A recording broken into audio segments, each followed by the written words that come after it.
that I think this bill is very important because, as I've said, our economic policies, Trump economic policies, are really a three-legged stool. So it's trade, taxes, and deregulation. So this tax bill, first step, making it through the House, I think the permanence in the bill from 2017 is going to give, everyone's talking about, oh, there's not enough certainty now. Well, what I can tell you is this permanence is going to give great certainty. And I think the scoring, you and I have talked about it quite a bit, it's Washington-style scoring, and it's not real-world scoring. What I am concerned about, or have been concerned about, are we controlling expenses? Yes. Are we going to grow the economy and accelerate the economy and stabilize and then bring down the total debt to GDP? And I think this bill does a great job of that. As you told us more than once, one of your goals is a deficit that's no greater than 3% of GDP. The scoring, the predictions on this bill as it's written right now is 7%, maybe 6.5% next year, not anything close to 3%. Now, you said we won't get there right away, but when will we get there? Well, David, what I've talked about is something with a 3 in front of it by 2028. We didn't get here overnight. We're not going to get there tomorrow. But what we've got to do is change the trajectory and start moving it down. So, could we get down to 6%, something below there with a 5 handle? Because what the scoring doesn't include, we have substantial tariff income coming in, so that's not included. We have DOGE savings in the hundreds of billions, that's not included. And then President Trump has made this very bold proposal on prescription drug pricing, which could save HHS substantial amounts of money. So none of those are included. So I'm very optimistic. So let's include those for a moment here and start with the first one that you identified, which is tariffs. We've had some announcements even very recently about tariffs, maybe 50% from EU and 25% on Apple products. Is that motivation for that revenue? I mean, do you need those tariffs actually to go into effect to meet the numbers you need in deficit? Not at all, because we have substantial revenue coming in now, and there is, at some point, there's an equilibrium rate, what's called a Laffer curve for tariffs. And I think we will reach that rate. The other thing that's happening is a lot of their tariff barriers or non-tariff trade barriers. A lot of these non-tariff trade barriers are coming down, so friction's decreasing there. And again, because we don't know where these tariff negotiations are going to end up, they won't end up being scored. But it's several $100 million a year, several $100 billion a year of revenue that will be used. For every 100 billion, that's 100 billion less of bonds that Treasury has to issue. When you talk about uncertainty and getting more certainty because of the tax bill, some of the uncertainty, a lot of it is because of tariffs right now, because we're not exactly sure where we're going to end up. Do you have a sense when the economic community, the business community, will get better certainty on tariffs? Well, we've done the 90-day pause. As I mentioned several times, we have 18 important trading partners. So what everyone should really focus on are those. We've done a deal with the UK. My sense is over the next couple of weeks, we're going to have several large deals announced. We have put a pause and a 90-day pause with China. I expect that we will be negotiating in person with them again. And then the president today, when we initiated the pause and the 10% are moving down from the April 2nd rate to the 10% level was contingent on countries or trading blocs coming and negotiating in good faith. And I think the president was getting frustrated with the EU. The problem with EU, I've said several times, they have a collective action problem. There are 27 countries. They all have different needs. The Germans, they are interested in cars, the French in agriculture.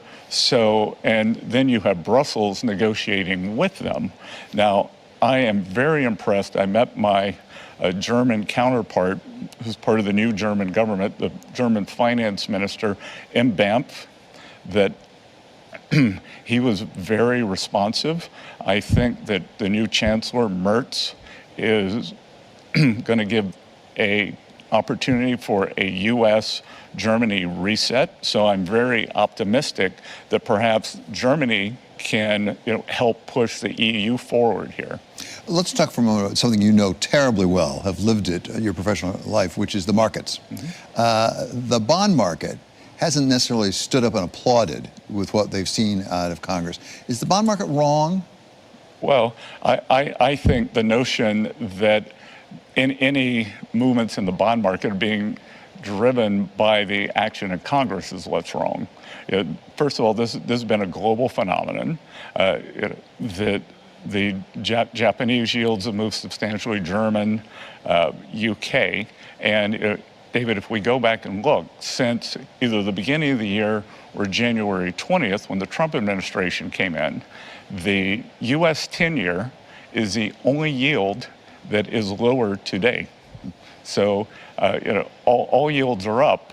And again, I think that was a coincident indicator. The market's very good at latching on to a story. So I'm not particularly worried about what the market's thinking, because, on the other hand, what the market also could be thinking is that this bill is going to create growth.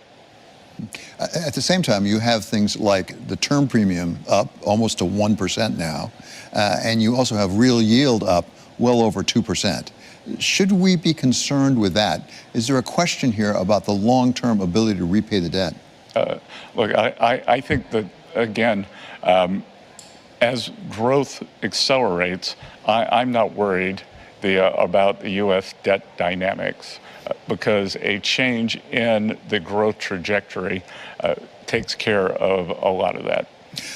Should we be concerned when we see yields going up on U.S. Treasuries and the dollar weakening? Normally, that's not the way it works, as I understand it.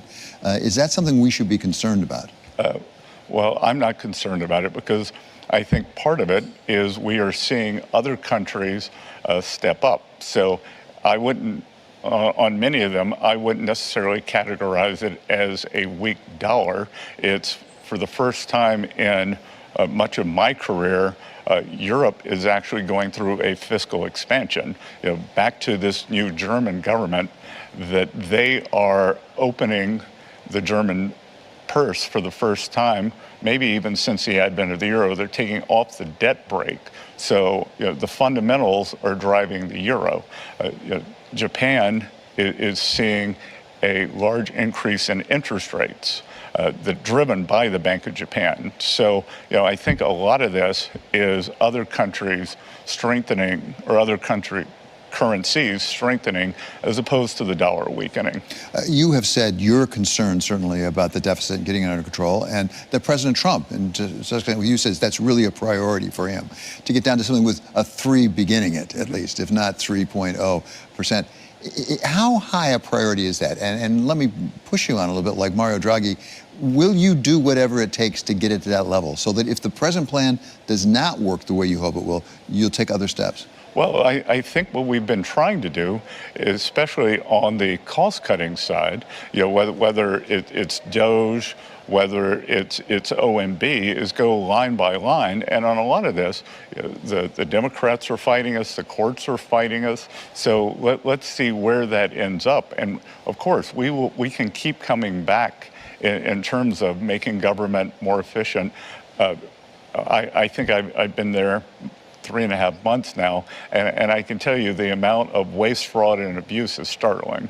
Yeah, I think most of us who have dealt with Washington would not disagree with that at all. The question is, where do you trim and how do you go about it? There was a $2 trillion number thrown out at a rally here in New York City, as I recall, by Elon Musk and Howard Lutnick. Was that a wrong number? Are you going to come close to $2 trillion out of costs? Well, we'll see over what the scoring window is. Could we end up with 150 billion a year in savings? Over the CBO window, that'd be $1.5 trillion. So, But you're on track, you think, on the cost-cutting side? Well, again, there's a lot of resistance that the Doge and Elon were criticized for the pace they did. But I tell you, just in my 3.5 months in Washington, if you don't move fast, then the swamp kind of grabs you and you start sinking, and the vested interests kick in. What other tools do you have in your toolbox to apply to the deficit if the present plan doesn't deliver all that you hope? Oh, look, I think it's why don't we wait and see how this works out? Because I think we can see, as I mentioned, it's a three-legged stool. So I think it would be the third part: trade, tax, and deregulation. So deregulation is the slowest moving part. I would expect that to substantially kick in to the economic growth in the third, fourth quarters and really accelerate next year. Also, one of the most powerful economic parts of the tax bill is the immediate expensing of capital goods, 100% for capital goods. And what we have added to that is 100% expensing of factory structures. So I think that could really accelerate the growth.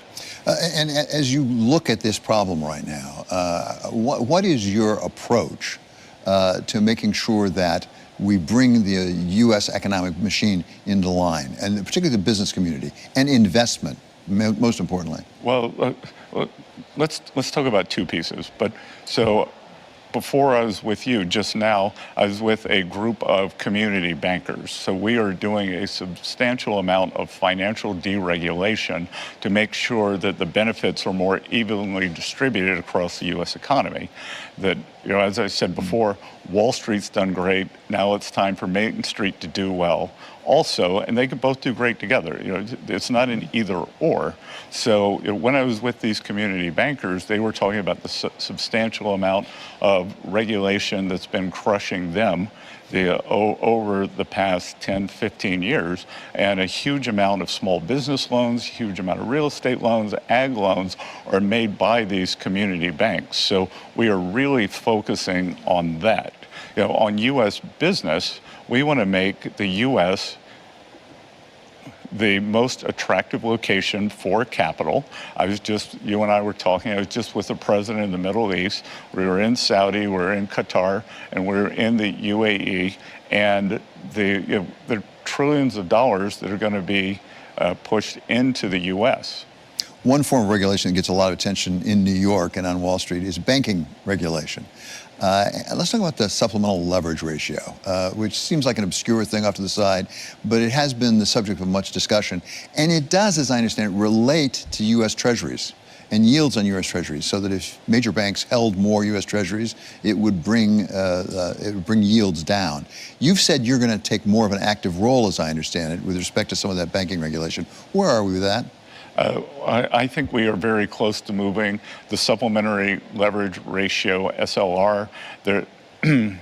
That is moving along very quickly between the three banking regulators, the Fed, the OCC, and the FDIC.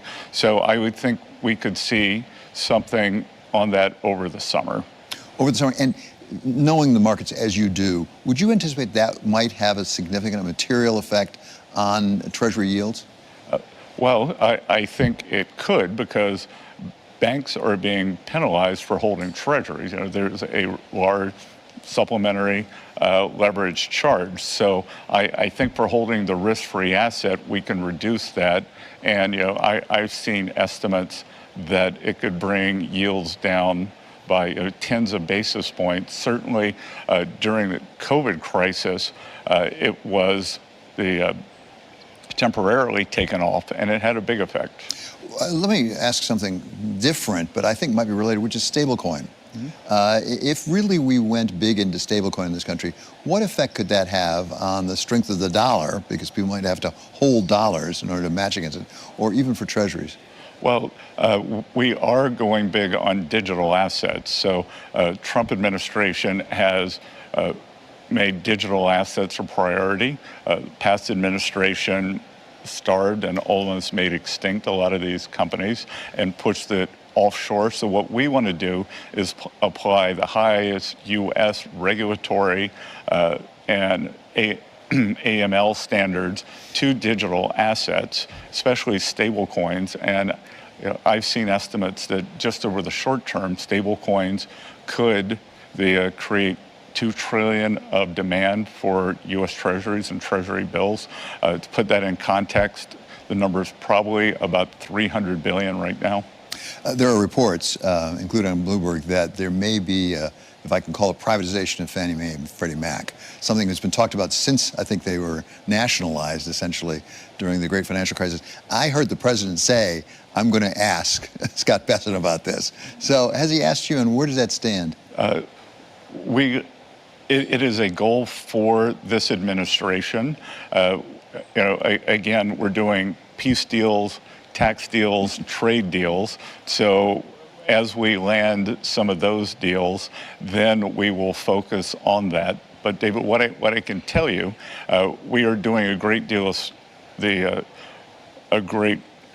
studying at Treasury, because the one requirement for this privatization is that they are privatized in such a way that mortgage spreads do not widen. And in fact, is there a way that we could make the spread between the risk-free rate and mortgages tighten as the Fannie and Freddie are privatized? That was exactly my question. So do you know the answer to the question? Is there a way to do that? Because most people are concerned that will drive up mortgage rates. Sure, there are several ways to do it, and we're exploring it. So we will move forward, again, after we land some of the peace deals, trade deals, and tax deals, then we will work on this privatization deal. One of your many responsibilities has to do with taxation and the IRS. I know that you are really pushing hard for modernization of the IRS. At the same time, we've lost a lot of people at the IRS. Isn't that hurting their ability to do their job? So, David, my three priorities: collections, privacy, and customer service. And if we look over a long view, we haven't lost a lot of people at the IRS. There was a massive headcount increase from the Inflation Reduction Act, and back to this crazy CBO scoring. By increasing expenses, there was the scoring that you would actually somehow up collections, which didn't happen. So we had a great collections year this year, came in above target. And this modernization program, the tech modernization program at the IRS, was begun in 1990.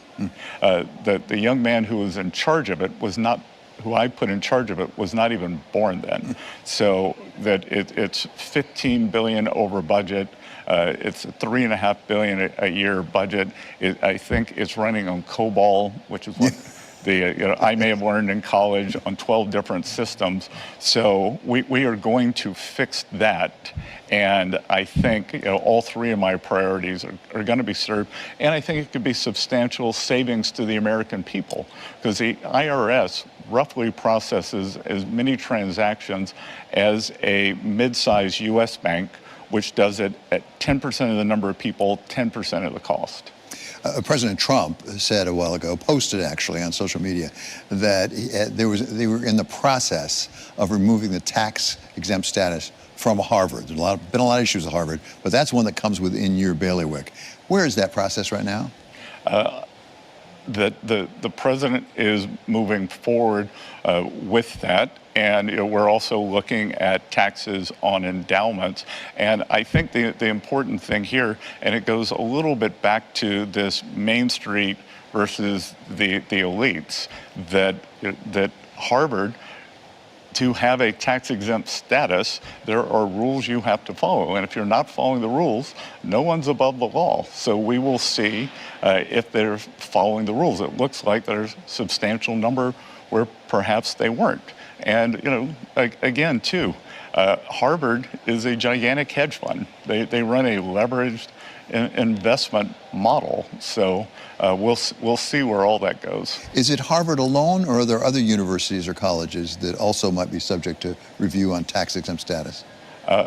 I haven't seen that, but again, back to cutting government expenses. These things are more out of control. The universities they are more out of control than the government, that there is a separate inflation index. It's called like the Index of Higher Education Inflation Index, and most of the expenses have grown at CPI plus 3%. So, they need to get their houses in order. Let's come back to Banff, because you just got back from the G7 meetings. And the communique, as I read it, really focused on imbalances. What were the imbalances you're most concerned about? Well, I think the group as a whole was very concerned about the global imbalances around China, that China just keeps increasing their share of global manufacturing and has not done a much needed adjustment in terms of consumption. And as I predicted, I normally don't like to take victory laps, but I did predict it, and I was right. I said when the U.S. put up the tariff wall, that all those Chinese goods would go somewhere, and I think the G6 has seen that these Chinese goods are starting to permeate into their economies. They're quite worried about it, but there's a whole series of global imbalances. We have a large trade deficit with the EU, so we'd like to see more pro-growth consumer spending there. And but the real thing, when I think about China and the rest of the world, especially the U.S. In the U.S., we are trying to rebalance towards more manufacturing, mostly high-end manufacturing, not the kind China has. Everyone agrees that China needs to rebalance toward less manufacturing, more consumption. And is there a chance that we could do it together? What Ray Dalio might call a big, beautiful rebalancing. So as I understand, I'm not a macroeconomist, as you know, but so as I understand it, when you have these trade imbalances, it means we're importing, buying more things, and we're exporting dollars, essentially, overseas. A lot of those dollars have been coming back to us in various forms, particularly in U.S. treasuries. Can you have a rebalancing, for example, with China, or with Europe for that matter, that doesn't necessarily raise the yield on treasuries because there are less dollars overseas to be invested in U.S. treasuries? Oh, sure.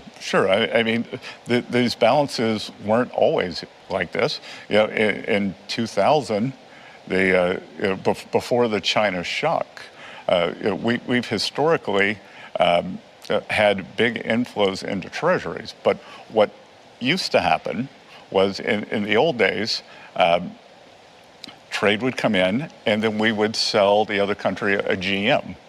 Now we are selling them either a treasury bond, private equity, or Google stock, and that has a lot of distributional problems within the U.S. So that's how we've ended up with the coast or Wall Street doing very well, middle of the country manufacturing being gutted. So, I think it's the composition of the flows coming back in.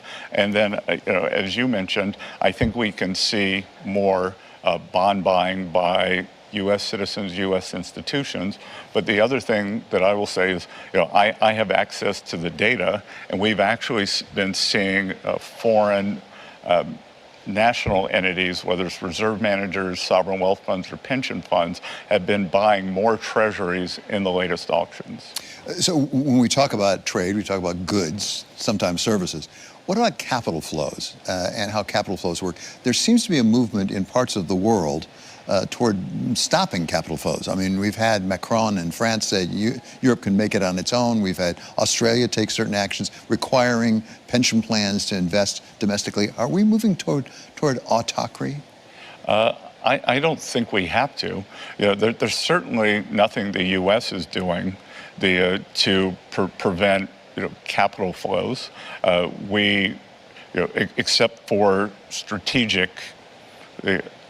Except for strategic products, high value tech products. The rest, we want smooth capital flows globally.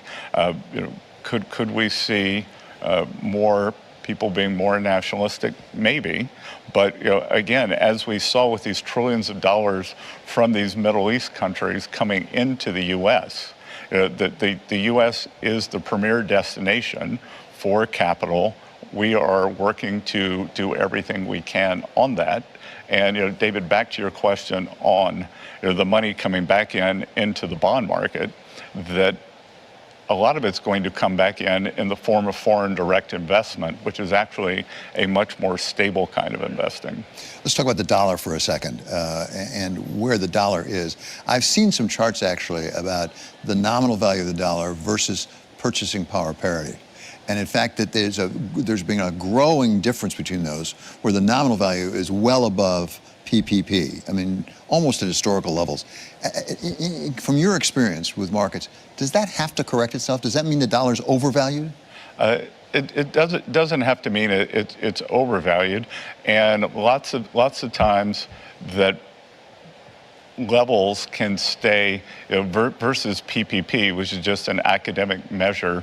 Many currencies stay above their PPP equilibrium for a long period. And David, I can tell you that when I look at the amount of innovation going on in the U.S. vis-a-vis the rest of the world, everybody wants to come here. So as you look forward, what is the thing that worries you the most? That we are not able to, that somehow our agenda gets slowed down. That whether it's the courts, whether it's the Democrats, that's really what worries me the most. And on deregulation, how long will it take till we actually see it in productivity?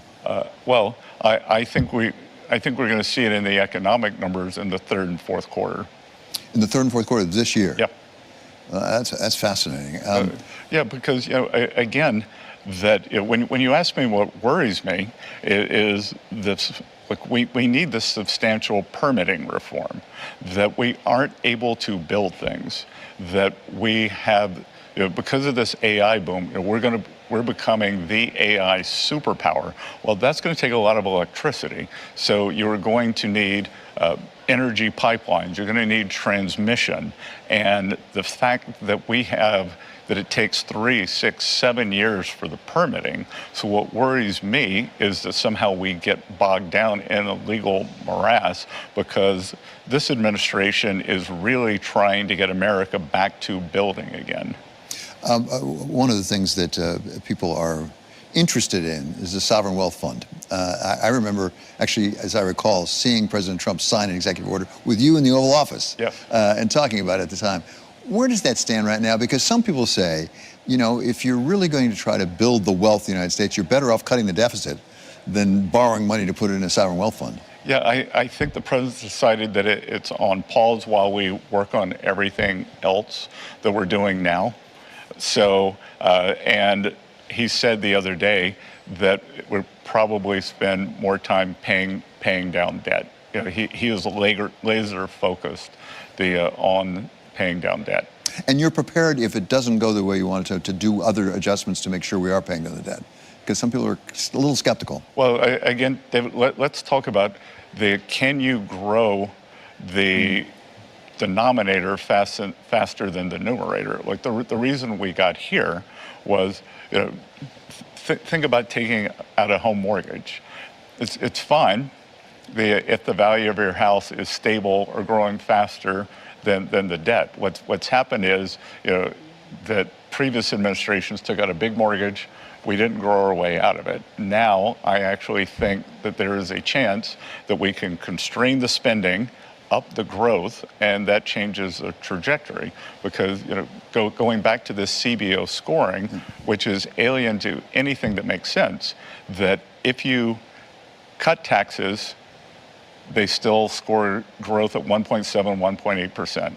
If we raise taxes, and if this tax bill didn't go through, it would be the biggest tax hike in history, then growth stays at 1.8%. So, I think that we can accelerate growth here. So, my worry would be that somehow there is a glitch and the tax bill did not get passed soon enough. So, I would encourage our colleagues in the Senate to push for the July date that Leader Thune has. Last question. Growth is critical to your approach and the president's approach. What growth are we talking about? What are you projecting and when? Because right now we're not close to 3% growth. Look, I think we can get to 3% pretty quickly. Well, okay.